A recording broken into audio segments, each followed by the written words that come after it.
Jacques Diakouti, DPJVR. Pourquoi une loi importante sur la réglementation sur la publicité? Notre pays a vu ses infrastructures de différentes sortes se développer de façon continue ces dernières années. Et parallèlement ou de façon concomitante, l'on a également vu fleurir ici et là des affichages anarchiques, une communication publicitaire qui peut parfois être tendancieuse, parfois même occupant les emprises routières.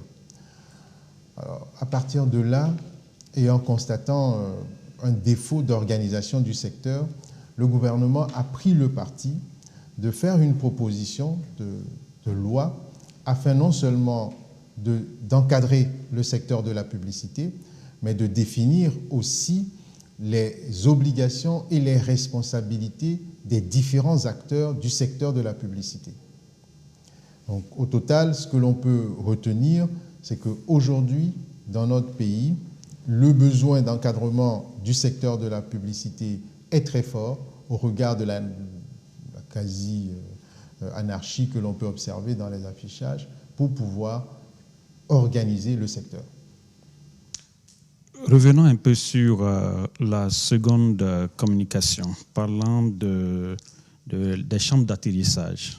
Juste à voir si le Togo dispose de ces chambres d'atterrissage par rapport à la fibre optique.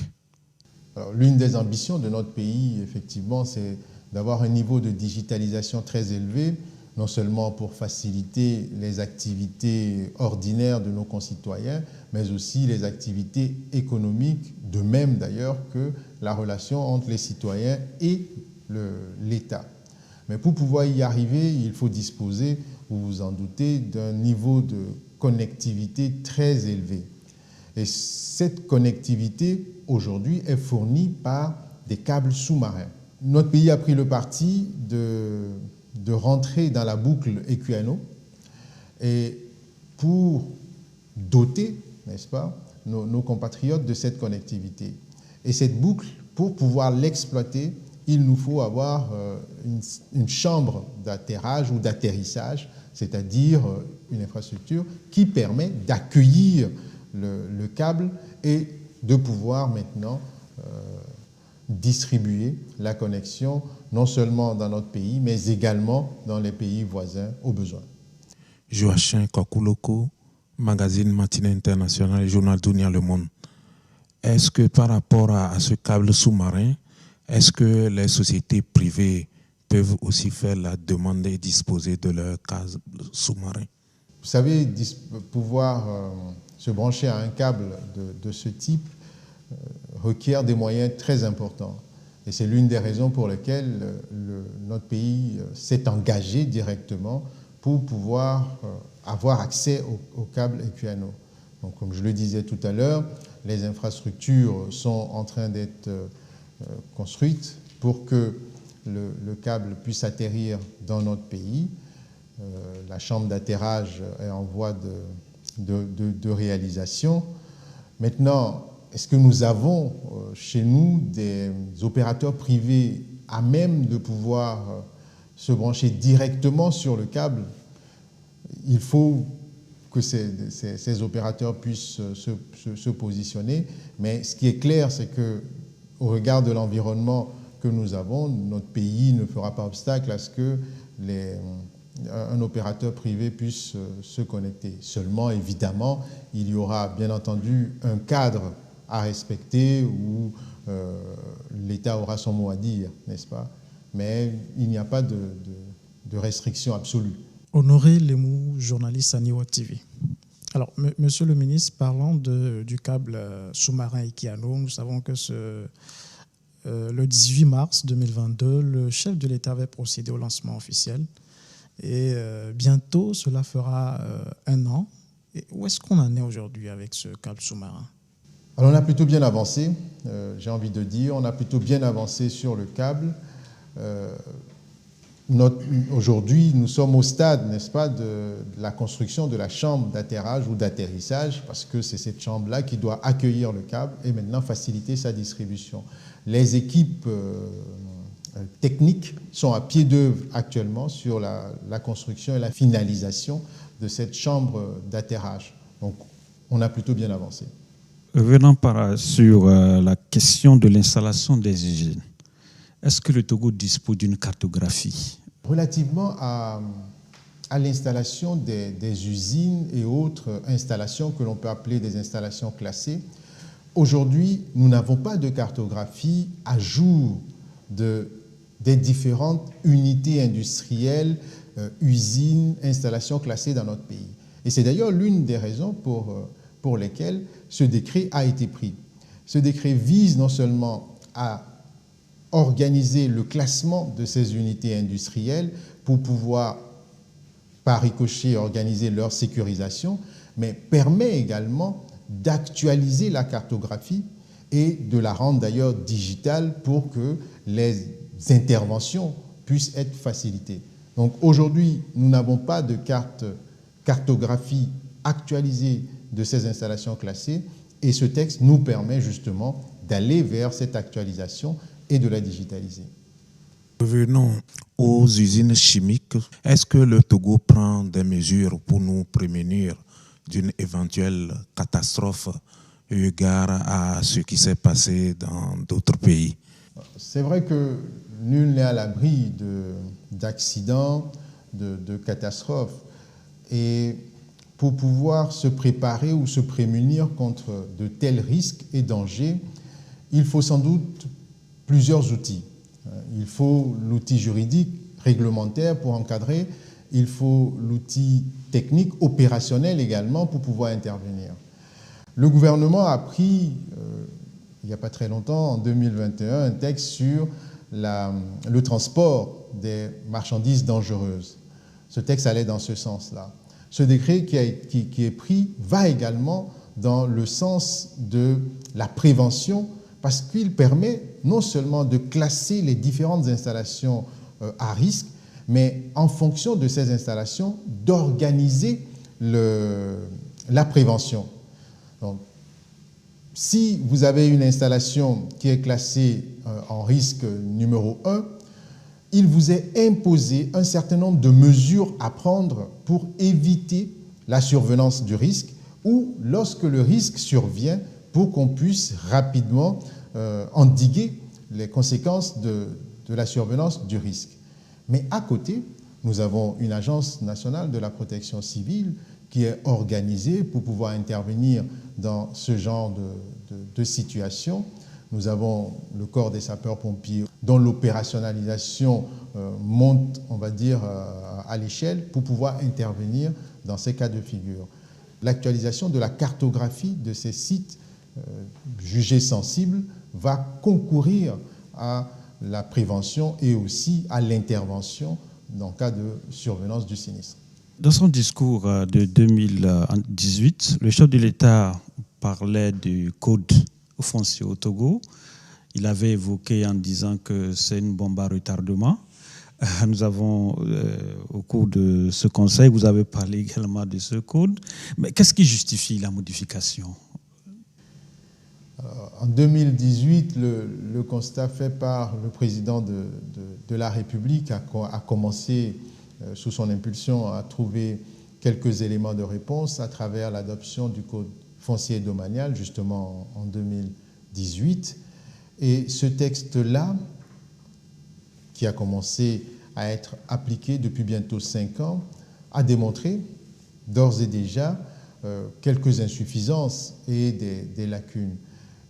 Au regard de ces insuffisances et de ces lacunes, le parti a été pris par le gouvernement de revoir, de modifier ou de solliciter la modification un certain nombre d'articles pour conforter ou consolider l'efficacité d'un tel texte. Nous avons des textes qui concernent l'expropriation d'urgence, par exemple, qui, au contact de la réalité ou à la force de l'expérience, n'ont pas révélé leur efficacité entière. Donc il s'est imposé de les retoucher légèrement pour leur donner une meilleure efficacité. Donc certains des articles du Code foncier vont subir ce léger toilettage pour permettre d'améliorer encore l'efficacité du Code foncier domanial. Malgré l'existence du Code foncier, nous assistons à une insécurité foncière au Togo. Les gens sont dépossédés de leur terrain tous les jours. Mais à quand la fin de ces problèmes de terrain au Togo? Alors, la fin des problèmes de terrain dans notre pays ne peut pas être décrétée. Il me semble qu'il s'agit d'une construction qui va se faire dans le temps, grâce notamment aux dispositions législatives et réglementaires qui sont prises, à l'efficacité des juridictions, mais aussi à un retour à plus de civisme de la part et de citoyenneté de la part de nos concitoyens. Les différentes situations dans lesquelles les problèmes terriens s'élèvent aujourd'hui, on peut les identifier facilement. Ce sont des histoires personnelles, ce sont des choix qui peuvent être égoïstes, ce sont des situations de fraude, ce sont des situations de violence.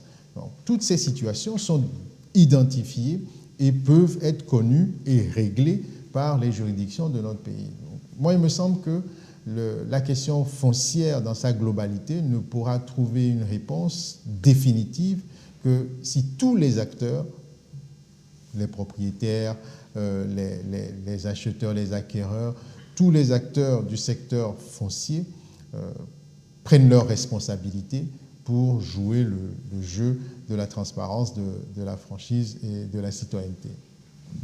Alors, Monsieur le ministre, aujourd'hui que le gouvernement a décidé d'apporter des modifications, qu'est-ce qu'il y a de nouveau en fait, concrètement? Je peux citer l'exemple de l'expropriation d'urgence. Vous savez, lorsqu'on parle d'expropriation, nous avons hérité de modèles étrangers. Et certains modèles, aujourd'hui, à l'expérience, ne nous permettent pas de pouvoir implémenter des projets sociaux d'urgence, parce que soit la procédure est trop longue, soit il y a des contraintes qui s'élèvent au moment de l'expropriation. Donc, à partir de là, il est nécessaire de rédiger des textes qui nous ressemblent, qui correspondent directement à notre réalité, qui peuvent nous permettre d'avancer. Il y a dans le Code foncier domanial des mécanismes de garantie, des organes de garantie qui ont été proposés.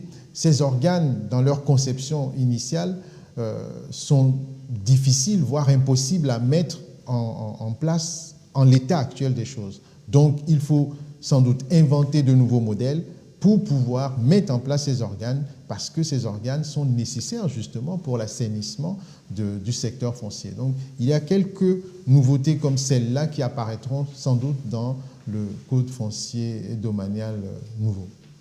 Au cours de ce conseil, la question de l'enseignement supérieur avec l'Inde, juste savoir quelle est la différence entre les curricula au Togo et au niveau de l'Inde par rapport à nos étudiants. Les différences sont très importantes en termes de curricula. Vous savez, notre modèle est un modèle qui est inspiré du modèle français à la base, même si aujourd'hui nous avons réorienté justement nos curricula vers nos réalités en les adaptant fortement. Le modèle indien est un modèle qui est d'abord inspiré du modèle anglo-saxon avec les réalités indiennes. Le voyage qu'a effectué le ministre en Inde pour pouvoir faire ces comparaisons nous permet justement de tirer des leçons de ce modèle indien qui a des succès indéniables dans le domaine technologique notamment et qui pourrait fortement inspirer notre pays dans le cadre de la fusion, enfin de la création de l'école polytechnique de Lomé par exemple. Donc il y a de vraies leçons à tirer en termes d'inspiration, en termes de coopération et de partenariat. Et puis, de façon plus globale, l'Inde octroie des bourses à certains de nos compatriotes de voir comment on peut consolider ces mécanismes qui existaient déjà. Beaucoup de nos compatriotes ont occupé actuellement les voies publiques. Et la date butoir, c'était le 15. Monsieur le ministre, en tant que porte-parole du gouvernement, quel accompagnement les populations peuvent-ils attendre de cette situation-là? La question de l'encombrement des voies publiques est une véritable question de société. Et aujourd'hui, il faut d'entrée de jeu saluer le travail effectué par les différentes communes du Grand Lomé pour enclencher ce processus de désencombrement des voies bitumées. Il faut absolument rendre hommage aux maires, aux conseillers, aux chefs traditionnels, aux CDQ, aux jeunes, qui ont passé beaucoup de temps à sensibiliser nos compatriotes sur ce qu'il est important de libérer les emprises publiques pour des raisons de sécurité, pour des raisons de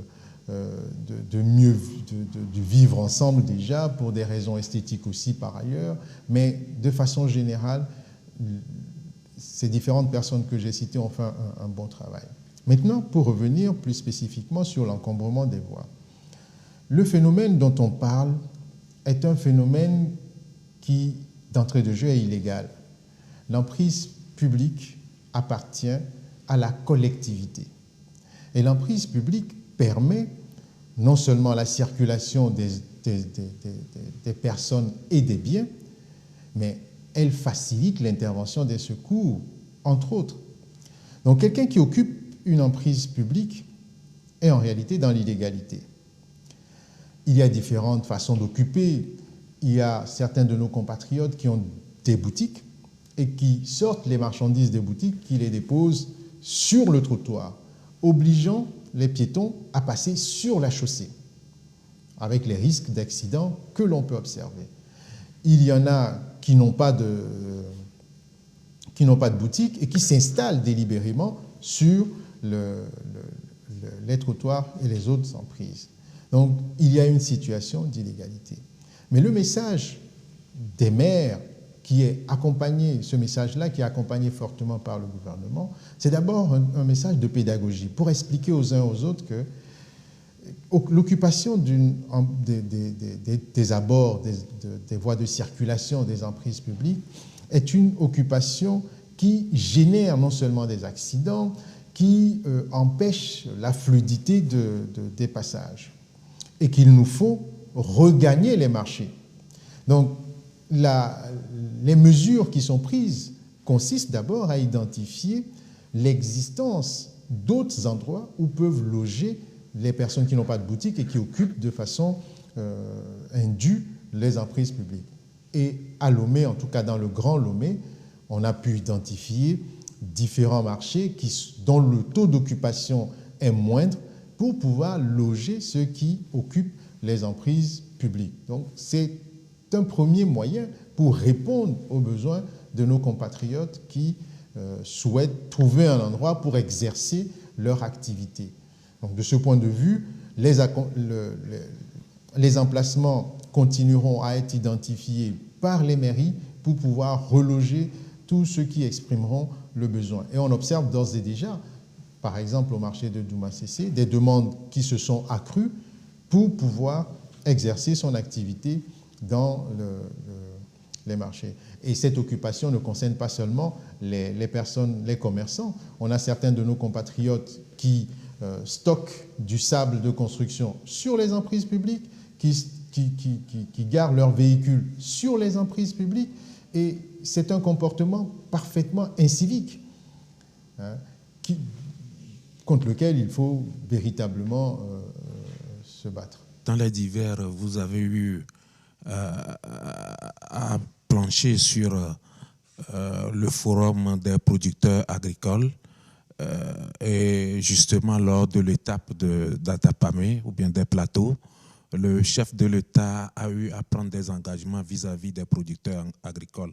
Est-ce qu'on peut avoir une idée sur ces engagements-là?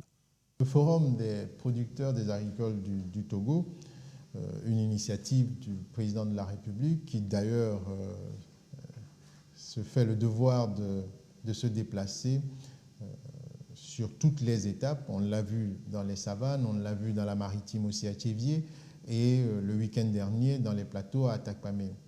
Et au cours de cet exercice, qui est un exercice de dialogue entre les agriculteurs et le chef de l'État. Nos frères et sœurs agriculteurs et éleveurs échangent avec le président de la République et lui posent leurs doléances. Et à l'étape d'Atakpamé, on peut citer des doléances comme celle du rapprochement des lieux de distribution de l'engrais des différentes fermes, de la mise à disposition de vétérinaires pour pouvoir soigner les bêtes, de la disponibilisation de conseillers agricoles, par exemple. Et sur ces questions-là, le chef de l'État a apporté des réponses. Et ce qu'il faut dire aussi, c'est que certaines des réponses ont déjà commencé à être expérimentées. Aujourd'hui, dans chaque canton, on a un dépôt pour pouvoir servir les engrais à nos compatriotes. Dans chaque canton, on a un conseiller agricole pour pouvoir intervenir. On essaie de faire un redéploiement des vétérinaires pour pouvoir intervenir. Le chef de l'État a lancé des pistes de réflexion et l'une des belles pistes qui a été lancée concerne la mise à disposition d'un espace commun tant aux agriculteurs et aux éleveurs. Et là-dessus, on est sur quelque chose de particulièrement intéressant parce que cela va nous renvoyer vers nos fondamentaux traditionnels, c'est-à-dire les biens communs. Les biens communs, comment est-ce que l'on peut revenir à une appropriation qui est collective des choses et non individuelle des choses. Vous le savez, avec la colonisation, on a basculé rapidement dans la propriété privée pure. Mais aujourd'hui, au regard de nos besoins, l'on doit pouvoir revenir sur cette théorie des communs où on a une terre qui appartient tant aux agriculteurs qu'aux éleveurs. Maintenant, comment installer ces deux corps sur la même terre? C'est à cette réflexion que le chef de l'État a renvoyé autant les services de l'agriculture que les agriculteurs. Il y a eu d'autres pistes qui ont été explorées, mais en tout cas, le chef de l'État a réitéré l'idée selon laquelle notre développement passe par l'agriculture. Si nous voulons réussir, il faut que notre agriculture réussisse. Après l'étape de Dapan, de Thiévié, d'Atapamé, est-ce que le bilan est positif aujourd'hui? Au regard de l'engouement qui a été observé, je pense humblement que l'on peut considérer que le bilan est positif. Mais il ne s'agit pas de dormir sur ses lauriers parce que les producteurs ont posé des doléances qui n'ont pas encore trouvé réponse et qui donnent lieu à réflexion et matière à travail. Donc, le bilan est positif, il encourage, il incite à continuer à travailler dans ce sens. Les hommes d'affaires britanniques, comme vous l'avez dit en Conseil des ministres, dites-nous, qu'est-ce que le Togo peut attendre de la visite de ces hommes d'affaires au Togo? L'arrivée de cette vingtaine d'hommes d'affaires, d'investisseurs dans notre pays est une retombée immédiate de notre adhésion au Commonwealth. Il faut le dire en ces termes. Ces hommes d'affaires sont venus en prospection pour voir ce que notre pays pourrait offrir en termes de terres d'investissement. Donc, ils ont rencontré certains ministres sectoriels, ils ont visité des secteurs clés de notre pays, le port autonome de Lomé, la plateforme industrielle d'Adéti-Copé, et ils ont tiré des conclusions d'étape. Alors, ce que l'on peut espérer de ces investisseurs, c'est non seulement la capacité financière de la Grande-Bretagne, ou en tout cas de l'Angleterre, à pouvoir investir dans notre pays, à nous de continuer les discussions avec ceux-ci pour leur faciliter la venue dans notre pays pour y investir.